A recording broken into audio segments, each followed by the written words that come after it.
¿Qué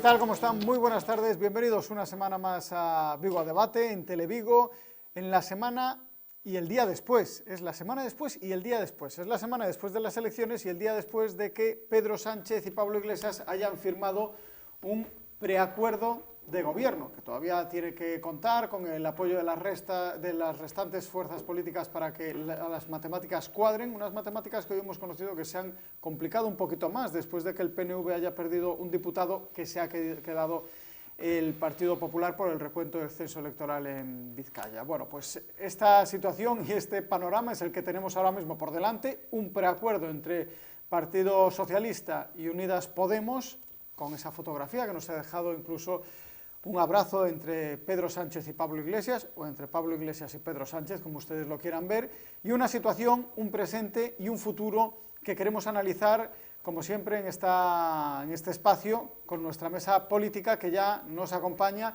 y que voy a saludar ya de golpe a todos para que empecemos ya directamente entrando en materia. Jesús Bahillo, ¿qué tal? ¿Cómo estás? Buenas tardes, hola, bienvenido. Buenas tardes. Nos acompaña también Olaya Fernández de Ávila. ¿Qué tal, Olaya? Hola, buenas tardes. Se remató a campaña. Ya descansamos un poco, ¿no?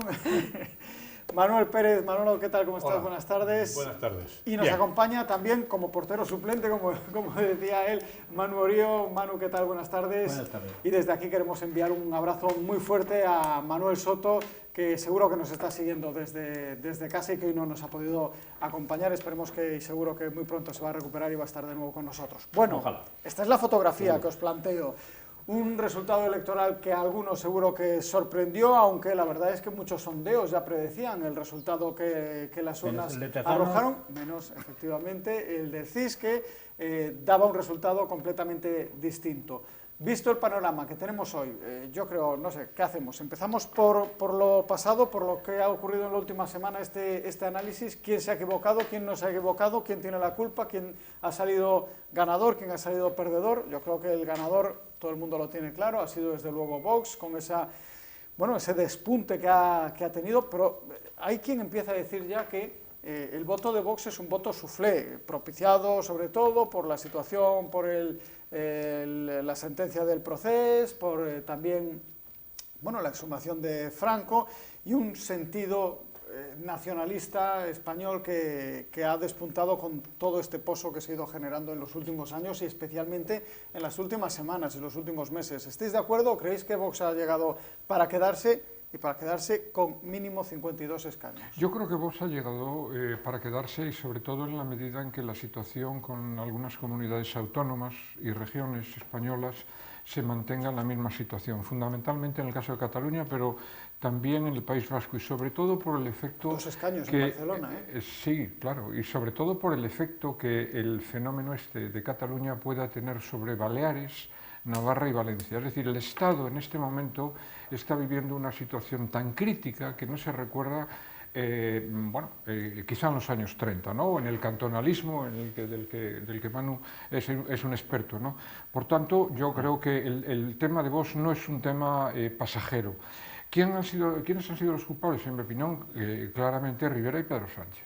Rivera lo que tenía que haber hecho era haberle ofrecido un apoyo a Pedro Sánchez que, si no era un gobierno de coalición, incluso si no era un pacto de legislatura, podía haber sido pactar sobre 3 o 4 temas que son absolutamente fundamentales, el política territorial y economía, por ejemplo, y apoyarle pues como se hace en toda Europa. Y luego Pedro Sánchez, que calculó mal, porque al final el Partido Socialista ha perdido 700.000 votos.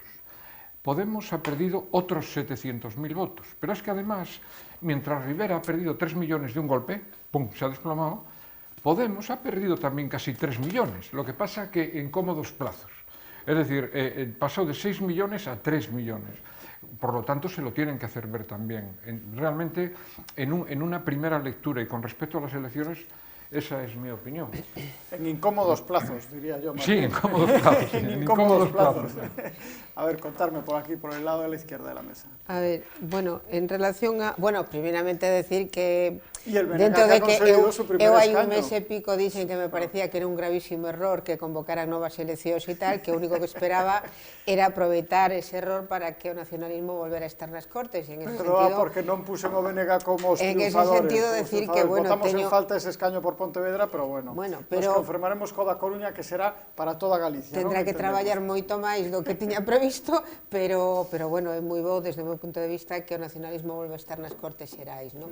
E, polo tanto, moitísima satisfacción con este resultado. De feito, escoitábamos a Ana Pontón onte na cadena SER nunha entrevista en hora 14 que preguntaba a José Antonio Marcos ten o sí xa para o Partido Socialista e decía Ana Pontón, non, o sí o teremos cando vexamos a senda galega nese orde do día do próximo goberno. Bueno, entonces, felicitacións ao nacionalismo e a min mesma. E, por outro lado, en relación con vos, se se vai quedar ou non, claro, o tempo dirá, porque aí tuvemos a experiencia da UPyD que tamén subiu como espuma en un determinado momento e non existe, Ciudadanos exactamente igual, e eu creo que este voto que hoxe ten vos foi un voto que estivo no Partido Popular hasta hai moi pouco, hasta hai 4 anos aproximadamente, non? E era un voto que se concentraba todo aí, pero que existe esa ideoloxía. Vos ofrecía algo que xa ofrecía Ciudadanos tamén e que, de feito, digamos que foi a leitmotiv ou para que se creara Ciudadanos cando saliu de Cataluña Albert Rivera, non?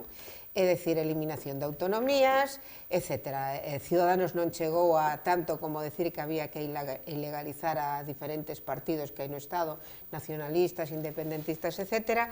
Pero sí que sempre foi moi crítico con o Estado das autonomías e, polo tanto, o que fixo vos foi fortalecer ideas que xa, de algún xeito, estuvera defendendo Ciudadanos. Por eso que vos está aí e Ciudadanos está onde está, o que quere decir que hai aí un nicho, como se dice, de electorado, de personas que votan esa ideoloxía, que está aí. Pode haber algunha que, sin ter estas ideas, tamén votara vos, porque se deixou, de alguna maneira, convencer por ese discurso populista que, por exemplo, ten a Abascal o día do debate dos 5, non? Eu, ese día do debate dos 5, realmente me quedou claro que Ciudadanos iba a quedar sin nada porque estaba ganando o debate a Abascal. Entonces, bueno, o resultado foi o que foi. Como pode resultar no futuro ese vos subindo ou non?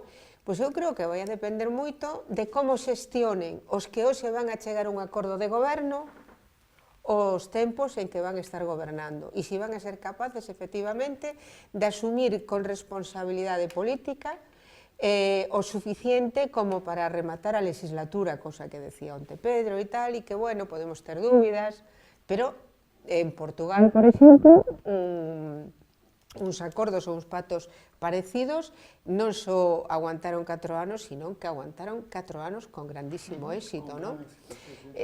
Salvando as diferencias de moitas cousas, pero quero decir que ese avance de ideoloxías como de vos depende tamén de como desde a esquerda, como dicía o Abascal, desde os progres poidan de alguna maneira dirixir o futuro político desde o goberno e se sean capaces de afrontar as diferentes problemáticas que existen neste momento no Estado. Manu. Bueno, vamos a ver, lo primero que se me ocurre es pensar, es decir, que estamos en una posición bastante peor de la que teníamos, o estamos en un escenario bastante peor del que dejamos en las elecciones anteriores. Mucho peor ahora en que se ha producido ese nuevo cambio en el reparto de escaños. En segundo lugar, yo creo que hay una gran diferencia en cuanto a la aparición o el crecimiento de Vox con respecto a otras apariciones y otros crecimientos de otros partidos que han brotado prácticamente de la nada. No olvidemos que yo creo que el récord en el Parlamento español lo tiene Unidas Podemos en su irrupción, ¿no? Yo creo que Vox parte o entra o nace como consecuencia de una situación muy compleja y que produce mucho descontento. No sé si me explico. Es decir, Ciudadanos aparece porque hay una una apetencia de centro que después no se ve recompensada. Unidas Podemos pues, nace también de una curiosa situación de descontento, pero en este caso yo creo que el gran arreón que impulsa a Vox son dos cosas en las que yo creo que Pedro Sánchez, los asesores de Pedro Sánchez meten absolutamente la pata. Y habría que decirle al señor Redondo, al señor Tezanos y a unos cuantos más que a ver si se lo hacen mirar, porque a nadie se le ocurre pasar a Franco en helicóptero a 2 días de las elecciones generales, metiendo el palo en el avispero y dándole argumentos a estos caballeros de Vox, a esta gente de Vox, para que empiece a alargar un discurso que por otra parte es un discurso muy bien pensado, en el sentido de que está muy bien estructurado, como todos los populismos y todas este tipo de situaciones políticas. Esto llega muy bien porque llega a gente que está muy cabreada y luego Pedro Sánchez y sus asesores no se enteran, no se dan cuenta de que lo de Barcelona no es una historia algo más que anecdótica, sino un problema gravísimo, pero un problema de una magnitud extraordinaria que ha terminado produciendo algunos episodios estos 2 últimos días que ponen los pelos de punta. Sí. Entre ellos, la invasión de un país soberano por unos tíos que cruzan la frontera y se la lean a los gendarmes. Es acojonante, perdón. Es una cosa. Lo es. Entonces, yo creo que por ahí van los tíos. No sé si Manolo... Sí, yo coincido contigo en que es escalofriante, porque estamos en horario escolar. Por decir algo. Vamos a ver, las elecciones del 10 de noviembre responden a un capricho de Pedro Sánchez, a un capricho, como todos los caprichos, injustificados. Pedro Sánchez pudo, el 28 de abril, los días sucesivos, haber negociado a babor y a estribor, por la izquierda y por la derecha.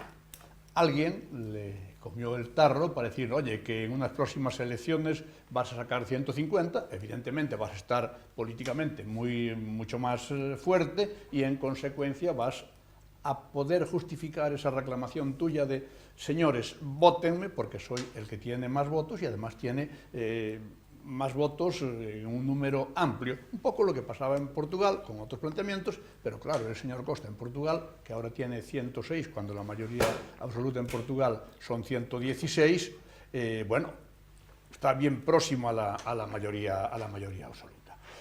Bueno, los resultados han sido francamente malos. Él no solo no mejora, sino que baja 3 diputados y uno de los socios con los que podía pactar Unidas Podemos también sufre un pequeño descalabro, creo que ha perdido 7. Bueno, pues con este planteamiento seguramente conviene decir que los resultados no solo obedecen a votar por, sino que cuando vamos a votar, el ciudadano, yo creo que en su comportamiento también vota contra. Y en ese sentido, yo estoy convencido de que los votos de Vox no son solo votos que antes estaban en el Partido Popular. Dicen los sociólogos, los estudiosos de estas cuestiones y los que saben mucho, que incluso votos de socialistas que estaban disconformes, pues porque no le gusta el abuso que hace el señor Tezanos del CIS o la instrumentalización,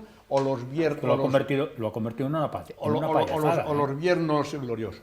Va a estar Vox, por ir abordando cuestiones, va a estar Vox, viene para quedarse, como decía Jesús. Yo creo que va a estar, puede venir para quedarse, a lo mejor no con 52, con menos, y va a estar con un número elevado el tiempo que las circunstancias le sean propicias. Es decir, con este planteamiento de invasión por este tsunami democrático, del Estado fronterizo, con el tema de la desintegración territorial de España, con un montón de cosas de este tipo, vamos a estar alimentando la pervivencia o la permanencia de Vox. Por otra parte, hay que tener en cuenta que vivimos en todos los ambientes. Nuestra sociedad, lo dice un catalán, por cierto, se apellida Francés, en un pequeño libro que se titula Sociedad volátil, que vivimos una sociedad volátil y todo esto cambia, y cambian, las encuestas son una foto, que reflejan una situación de un día, pero que pueden cambiar. En fin, en conclusión, hoy la situación es peor para Sánchez. Si se consolida incluso ese diputado que ganaría el PP en el País Vasco, le vuelve a dificultar más la situación.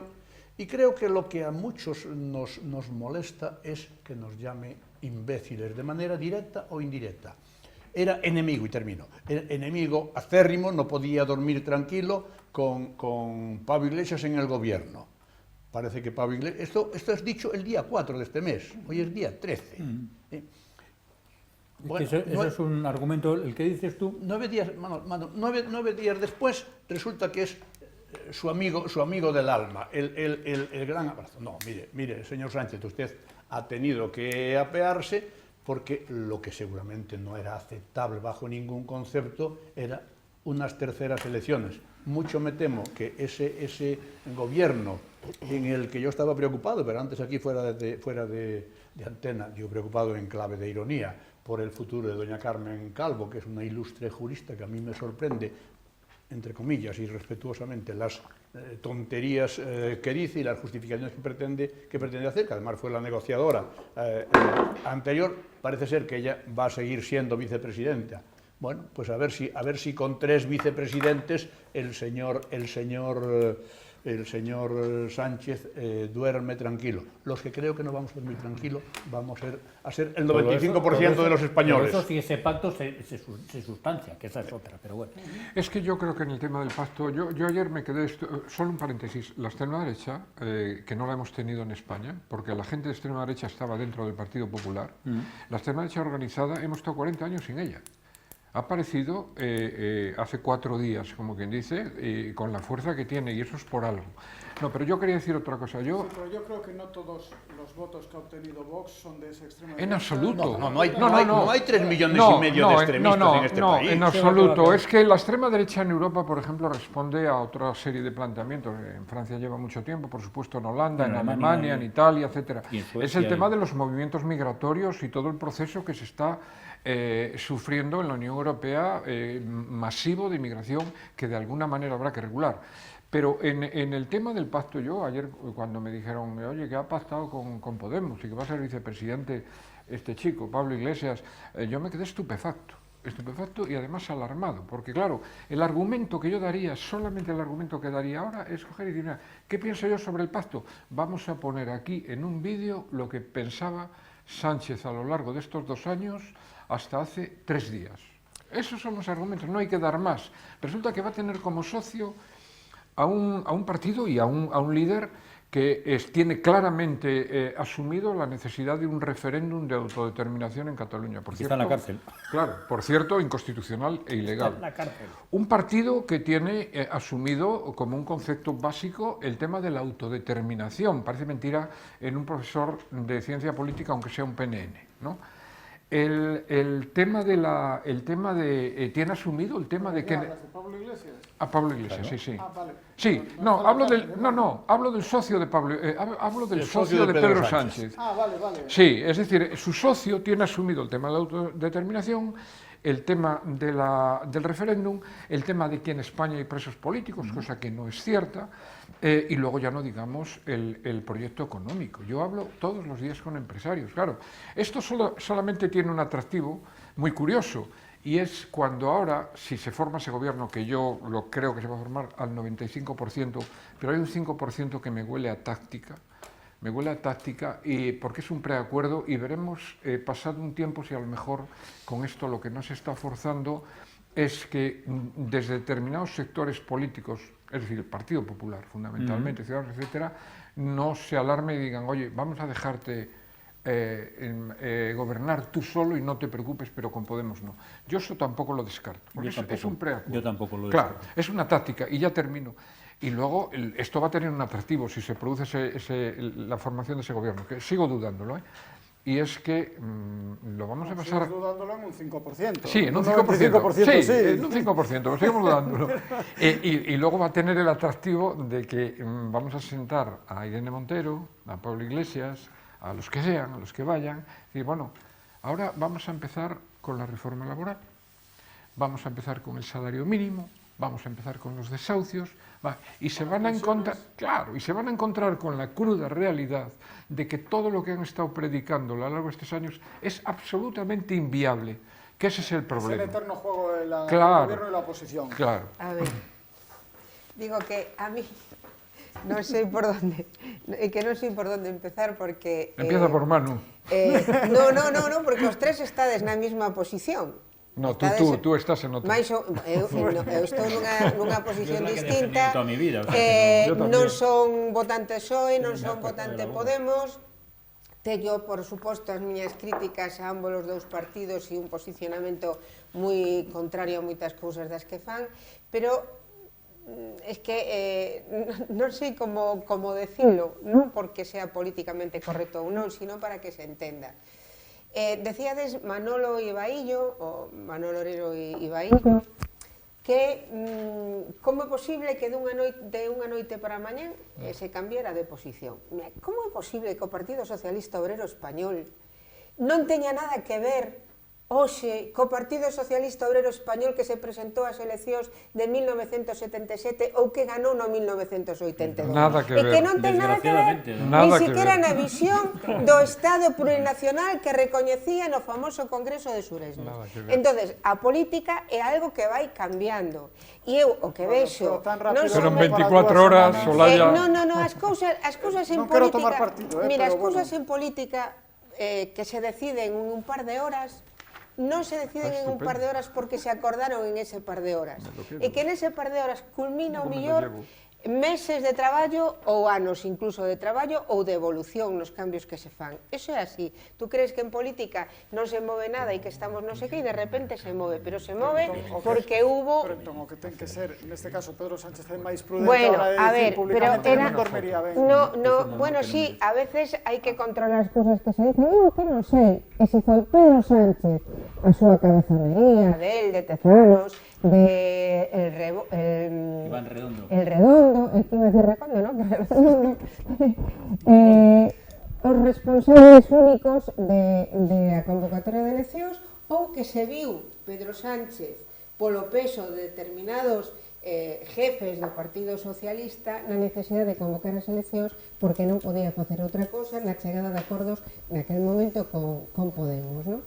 E o digo por declaracións que no seu momento estes, digamos, jefes varóns que lle chaman do Partido Socialista pois deron a opinión pública, empezando por Felipe González, por Guerra, por o ministro de Exteriores, Borrell, etcétera, etcétera. Personas que neste momento podemos decir que desde o punto de vista ideolóxico están totalmente entregadas ao sistema capitalista, Baillo. El sentido común, claro. Olaya. Uns dicen al IBEX 35, outros a non sei que, pero realmente é o sistema que non se le toque, que non se le toque. Entón, desde o punto de vista de algunhas personas do socialismo ou que se chaman socialistas, o mellor que gobernar o Partido Popular.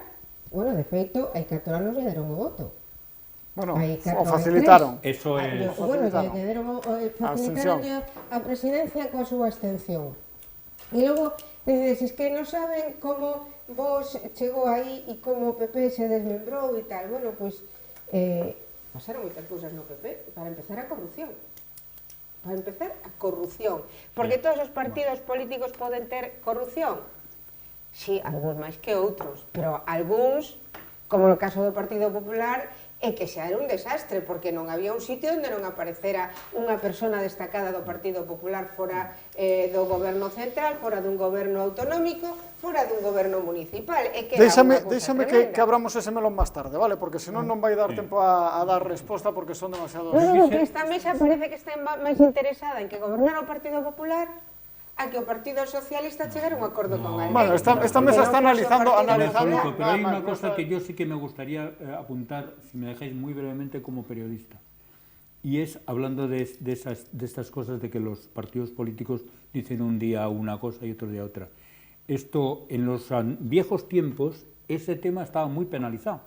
Es decir, que los partidos políticos o que los políticos mudaran de concepción y de concepto y de Fíjate que hay países donde ponen el cargo a disposición incluso. Exactamente. Sí, claro. Es decir, estaba muy penalizado y en algunos países mentir era sinónimo de que se acababa tu carrera política. Yo creo que es la sociedad actual la que se ha desvinculado de ese tipo de planteamientos y la que, como consecuencia de las prisas, las urgencias, etcétera, etcétera, pues se ha hecho más tolerante y más permisiva, porque claro, a un presidente del gobierno, por muy en la situación en la que estaba Pedro Sánchez, se le tolere decir un día A y 2 días después Z, no es posible.